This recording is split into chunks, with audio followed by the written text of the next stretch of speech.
એક માસ પહેલા ગોધરા વિસ્તારના ઋષિનગર સોસાયટીમાં થયેલ વણશોધાયેલ ઘરફોડ ચોરીના ગુનાને શોધી કાઢતી સુરત શહેર ક્રાઇમ બ્રાન્ચ સુરત શહેરના જુદા જુદા પોલીસ સ્ટેશનમાં બનેલ અનડિટેક્ટ ઘરફોડ ચોરીના ગુનાઓ શોધી કાઢવા સારું પોલીસ કમિશનર સાહેબશ્રી તથા સંયુક્ત પોલીસ કમિશનર સાહેબશ્રી ક્રાઇમ નાઓએ આપેલ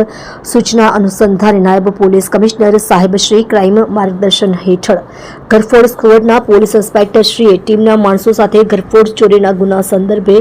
વર્કઆઉટ હાથ ધરી હ્યુમન ઇન્ટેલિજન્સ અને ટેકનિકલ સર્વેલન્સની મદદથી ચોક્કસ બાતમી હકીકતના આધારે આરોપી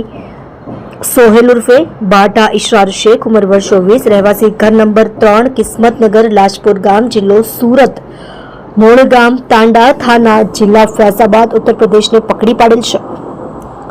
ગુનાની હકીકત સુરત શહેરના ગોધરા વિસ્તારમાં ઋષિનગર સોસાયટીના ઘર નંબર